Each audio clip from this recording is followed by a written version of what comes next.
anybody on this planet that I am okay with being a narcissist, it is a Wolfie Glick. For those that are new here, hi, my name is Poseidon. I am a TCG VTuber with the VTuber talent agency Mythos, and I am a casual competitive Pokemon TCG player.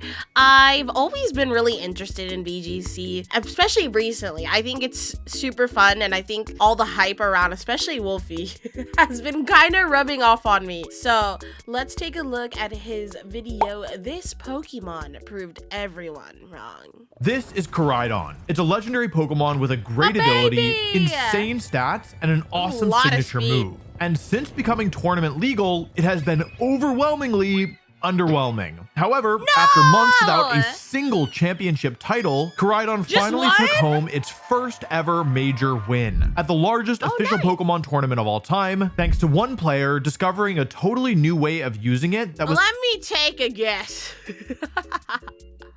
This one player was you, Wolfie.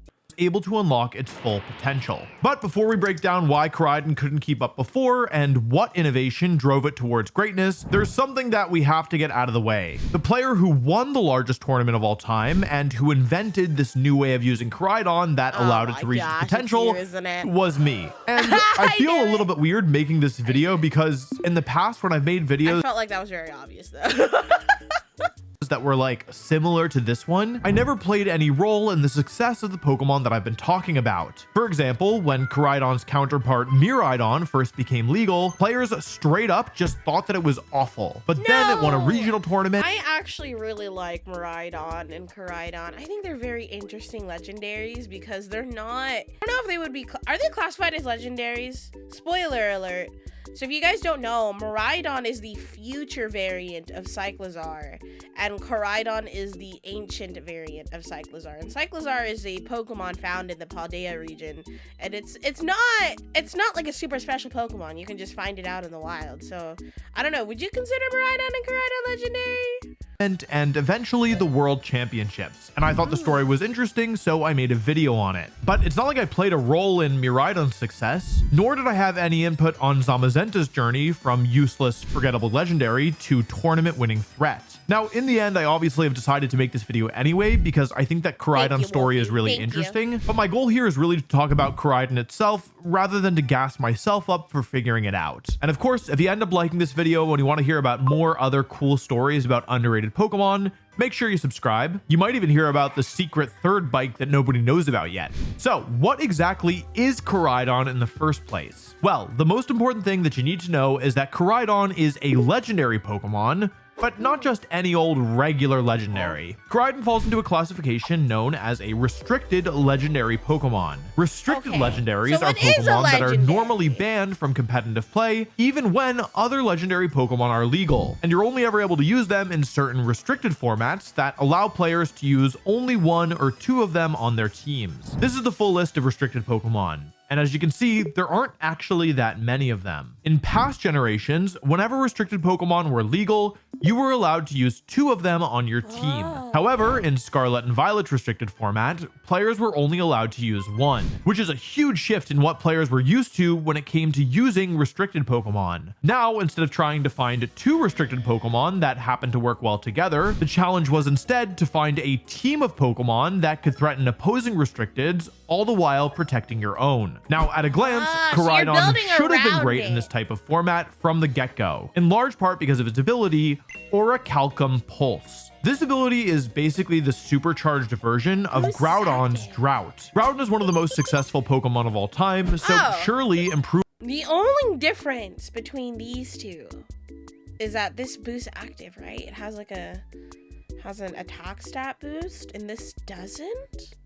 I mean, I already know that this ability does. It's pretty broken, but giving an attack boost is kind of bonkers. Improving upon its incredible ability makes Koraidon immediately overpowered, right? Not only does Orichalcum Pulse set the strong sunlight up, giving you access to one of the strongest field effects in the game, but it also gives Koraidon a separate power boost as long as the strong sunlight is active. Orichalcum Pulse is following a trend of new, super strong abilities that are basically two different abilities mashed into one. In this case, Drought and Protosynthesis. Speaking of, the ability photosynthesis is exactly the reason why Koraidon should have been so strong in a format with only one restricted Pokemon. Photosynthesis is the signature ability given to all past Paradox Pokemon. Oh, because of the booster energy. Okay, I'm gonna tie this back to the TCG. I only know this, first of all, let me give you context. I played Pokemon Violet. I'm actually in the middle of finishing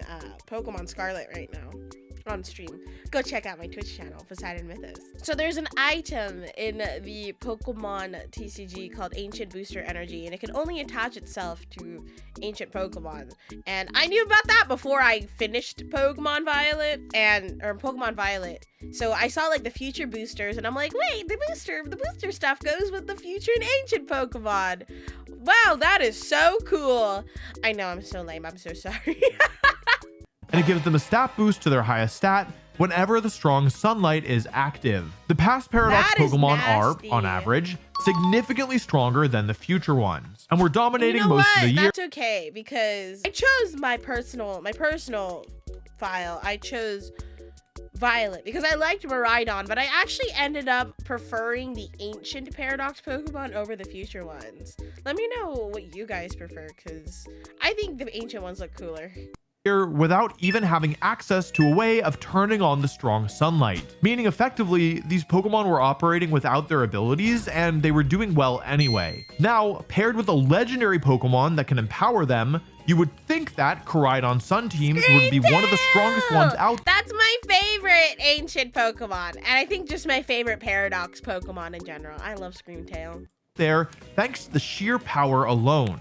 Except that isn't what happened. Not at all. Or, well, people did try and pair Koraidon with the various past Paradox Photosynthesis Pokemon, but overall, these teams' performances were just okay. Koraidon would make it to like the semi-finals every now and again, but it wasn't winning. And more often than not, it wasn't really coming all that close. Once people had enough experience with the format and the new Pokemon, the consensus became clear. There were 7 restricted Pokemon that were generally worth using, and Koraidon was exactly the 7th best on that list. Now, this isn't to say that Koraidon was like outright terrible or anything like that. In general, it was being used by between 5 and 10% of the field in most tournaments, and it would occasionally make a deep That's not that bad, is it? Run within sight of the title. But unlike other restricted Pokemon, it wasn't unusual at all to find 0 Koraidon in the final stages of a tournament. And its inability to convert and overall disappointing finishes meant that it quickly became a Pokemon that many players believed they could just overlook, not preparing against it and not adding counterplay specifically for it when they were. That makes me so sad. I like Koraidon. For team building, because it just wasn't strong enough to warrant that.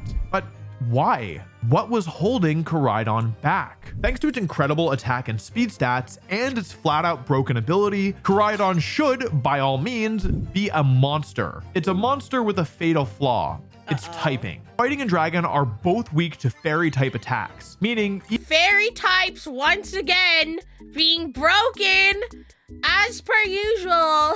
Fairy types were removed from the TCG because it was so broken. It was a very heavy fairy type meta. So dragons had no chance at surviving at all. So it's funny to see that fairy types are still like decent. Even very weak fairy type moves threaten to KO Koraidon in one hit. This is a big problem when Pokemon like Fluttermane are so popular, and other restricted Pokemon like Calyrex Shadow and Miraidon very often carry fairy type coverage moves. Strong ice and dragon type attacks also aren't exactly hard to find in the format either, with Pokemon like Calyrex Ice, Chenpao, and Miraidon being capable of knocking out Koraidon in a single hit. Of course, Koraidon does have access to Terastallization, the once per battle mechanic that allows a Pokemon to change its type. And Koraidon has a clear, standout best Terra type too.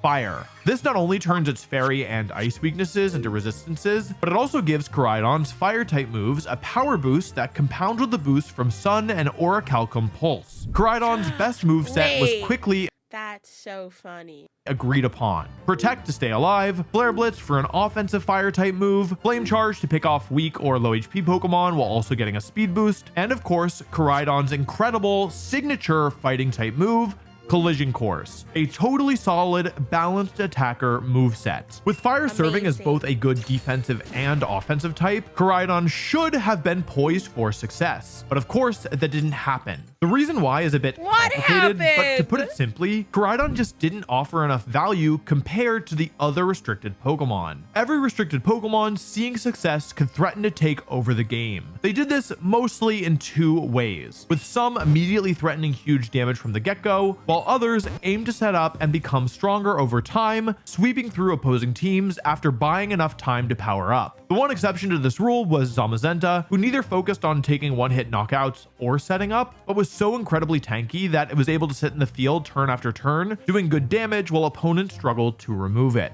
Now, I know what you're thinking. Wolf, you told me that Koraidon was so strong. It has so many multipliers, from Sun to its ability to its Terra. Why is it not threatening to take KOs? Well, my friend, there's two main reasons for this. First, many of the other restricted Pokemon have a move that hits both of the opponent's Pokemon, and Koraidon just doesn't, so already its damage output is a little bit lower. But secondly, it can only single target, right? Have you heard of the evil and intimidating cat that I hate? Koraidon is a physical attacker, and physical attackers can have their attack stat lowered by any Pokemon with the Intimidate ability, one of the best abilities in all of competitive play. As many of you know, one of the best and most widely used Pokemon in the game is Incineroar, a Pokemon with Intimidate. So even though Koraidon should be doing ridiculous amounts of damage, if it gets intimidated, it loses a huge chunk of its power, preventing it from getting one-hit knockouts. Of course, there is counterplay. The Clear Amulet item prevents your opponents from lowering... Protects the holder from having its stats lowered, used against it, or by other Pokemon abilities. So Intimidate doesn't work. Your Pokemon stats, meaning Koraidon could mostly ignore the cat. And on the one hand, Terra Fire Flare Blitz in the Sun is still very powerful. If it hits a Pokemon that doesn't resist it, it'll pick up a one-hit KO most of the time. But on the other hand, if a Pokemon does resist fire, well, it gets really, really tough. Out of the top 7 restricted Pokemon, one matchup was clearly the worst. Koraidon versus Ice Rider. Wait, Ice Rider is the worst? Surely that's gotta be a mistake. Ice Rider is weak to fire type moves. And isn't he an ice Pokemon? I mean, it says Ice Rider in the name.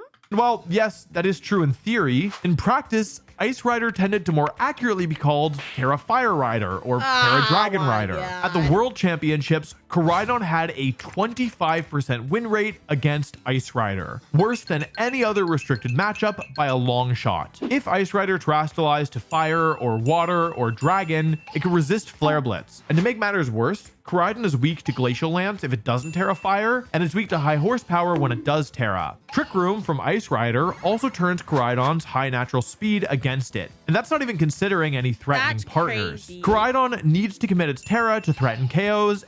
I feel like there's so much. Okay, TCG, I think there's a lot to think about with like deck building theory and like strategy, but I feel like there's just so many more things to worry about in VGC because with TCG, right? Like, for example, at the date of this recording, right now, the two biggest decks are Dragapult EX and Gardevoir EX, and they take up a huge chunk of the meta. So when you're going to a tournament, you are going in expecting to play against those matchups. And I'm sure to an extent, VGC is the same, but I can't possibly fathom having so many legal Pokemon and so many different combinations of teams that maybe you don't know how they work, as opposed to like TCG. It's like, I know how Gardevoir works. I know how, let's say, Ancient Box works. I've seen these decks quite a few times. I don't know if that's the same in VGC. Again, I'm not a VGC player, so maybe I am completely wrong, and there is like just a meta that everybody follows. But I can also imagine having some silly funny teams come in that you have no idea what they do. But I guess TCG, you can argue, does the same thing. Question for my VGC people. Like, let's say you go to a tournament, right? Do you get like a roster of your opponent's Pokemon and what moves they have, so that way you can also like predict and see like what they can do, or is that just not a thing? Because in TCG, once a card is played on the field, like you can ask to come like see your opponent's card to see what it does. I'm wondering if that's the same in VGC. Hey, you! Yeah, you! Did you know that less than 30% of my viewers are subscribed to my YouTube channel? So, please do yourself a favor and click subscribe to get some more Poseidon content, whether you enjoy my reacts, gameplay videos, or more. Also, please be sure to click that bell button in order to be notified every single time I upload. Now, back to your regular scheduled programming. Other restricted Pokemon, even when it's terrestrialized to fire. And the frailer restricted Pokemon that also have this problem are able to put out quite a bit more damage than Koraidon, leaving it in this sort of awkward middle ground where it's both not quite strong enough, while at the same time it's also not quite tanky enough. So teams built around Koraidon tried to compensate for this by loading up with fast, frail partners that could supplement Koraidon's damage. Pokemon like Chi-Yu and Fluttermane were common. They both take advantage of the sun in different ways and excel at KOing opponents before they can move. Ogerpon Cornerstone became another staple, as a Pokemon that could both... I hate this Pokemon.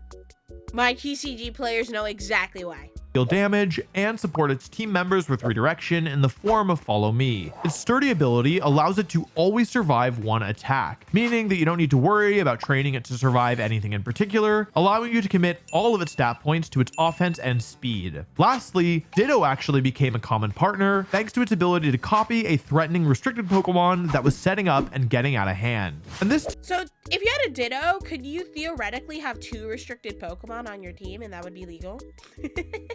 Team style did see some success, but in my opinion, it's a really volatile way to play the game. The problem with using such an offensive team is that if you ever wind up on the back foot, it becomes extremely difficult to come back in the game since you just don't have the defenses to switch around. But this was the best way that players figured out how to work around Koraidon's weaknesses. They trained it to be a little bit bulkier, and they tried to play it like both an offensive restricted Pokemon and a bulky restricted one. And while it didn't truly excel in either role, when things went well, it could work. It wasn't bad, it wasn't great, it was just fine. And that's how things stood going into the European International Championships in 2025, the largest official Pokemon tournament ever, when things would finally change for Koraidon. And this is where I come in. Like I said, this video isn't about me, it's about the bike. But I can't... Yes, it is, Wolfie. Yes, it is. And I am okay with that.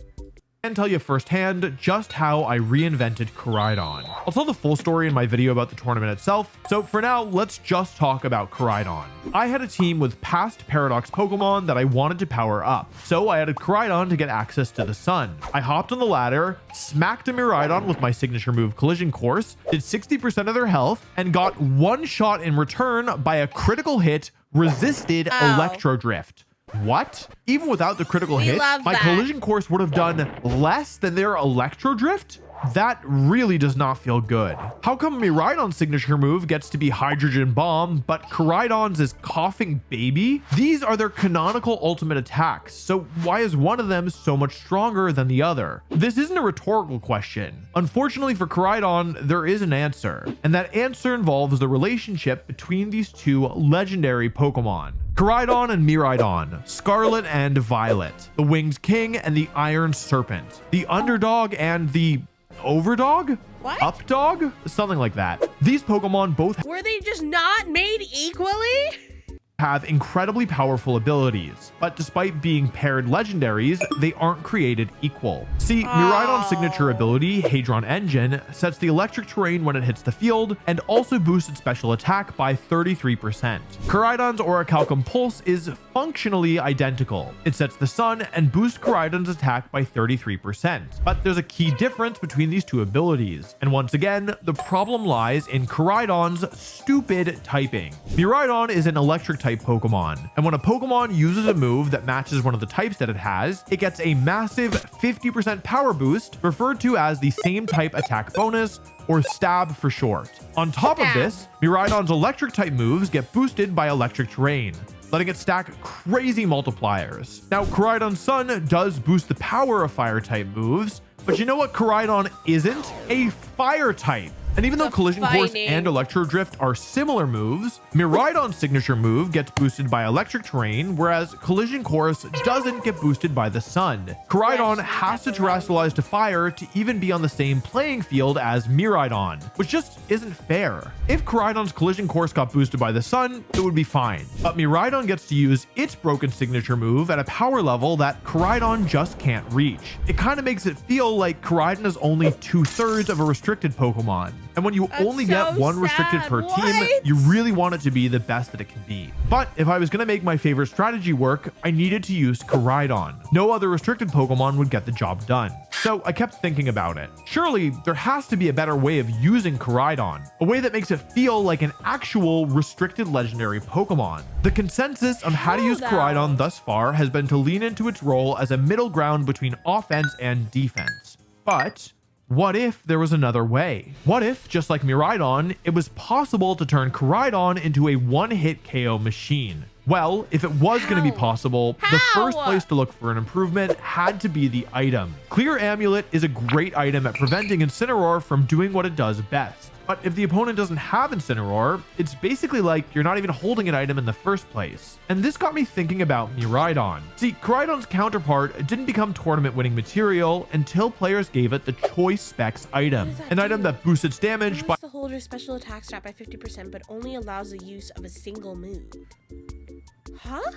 by a whopping 50%. Compare this to Koraidon's item choice, which doesn't boost its power level at all. If Miraidon and Koraidon are so similar, wouldn't it make sense that Koraidon needs a power boost too? Is it possible that an offensive, not a defensive item is the key to unlocking Koraidon's potential? Choice Specs boosts special damage, but there is an equivalent on the physical side, the Choice Band. And I wasn't the first player to consider it. Some Koraidon players before me had tried to make Choice Band work. But without even trying it, I knew that it wasn't going to redeem Koraidon. Because here's the thing. Miraidon is strong in part because it can KO nearly every Pokemon in the game, yes. But it's also strong because it's the rare case of a Pokemon being so powerful that a move that you would normally use for utility can also be used for massive damage. In Miraidon's case, that's Volt Switch, a middling power move that does damage and then switches the user out. For most Pokemon, this move would just be used to do a little bit of chip damage, with the switching effect being the main reason to use it. But on Miraidon, it can be used to apply absurd pressure, sometimes picking up KOs in one shot, all the while allowing Miraidon to switch out, resetting the choice specs for the next time it switches in. Now, Koraidon does have a similar move that's called a U-turn, but it wouldn't be nearly as strong as Volt Switch because it's a bug type move, not a fire type move, meaning it isn't boosted by Sun. It also isn't boosted by Stab since Koraidon isn't a bug type. By contrast, Volt Switch gets both Stab and Electric Terrain boosts. So even though these moves have similar effects, they couldn't be further from one another in practice. However, Koraidon does have a Volt Switch equivalent, if not in effect, in spirit. I actually have already mentioned it in this video. Flame Charge. This is a move intended to be quite weak that raises the user's speed after it connects. Given how fast Koraidon is naturally, this might seem like a weak effect. But because of Koraidon's huge base speed, Flame Charge can be used to outspeed opposing Pokemon even when Tailwind is active, or to outspeed opposing Choice Scarf Pokemon, or to be faster than the few Pokemon that naturally outspeed the bike, such as Calyrex Shadow and Regieleki. However, Choice Band Flame Charge is completely counterintuitive, because while Choice Specs resets the move that you're locked into every time you switch out, giving the item great synergy with Volt Switch, Choice Band Flame Charge just leaves Koraidon repeatedly making itself faster without actually being able to use its stronger moves to take advantage of this newfound speed. It's not going to work. But there's another item that could boost Koraidon's damage. The Life Orb. This provides a 30% power increase to all moves, but causes the holder to lose 10% of their health whenever they land an attack. The recoil can stack up pretty quickly, but on the other hand, the power increase is no joke. Could this be the secret to unlocking Koraidon's potential? I give Koraidon the orb to ponder, hop on the ladder, collision course of Miraidon, and do about 90% before dying to critical hit Electro Drift once again. So close and yet so far. If I could just pick up the one-hit KO on a Pokemon as bulky as Miraidon, I feel like it could completely change how Koraidon feels to use. But I'm still falling short, and it just seems impossible to get there. I'm using the strongest item that I can afford, and Koraidon doesn't have a better move than Collision. Maybe we gotta call it quits. I'm just kidding. Never back down, never what? Never give up! Course.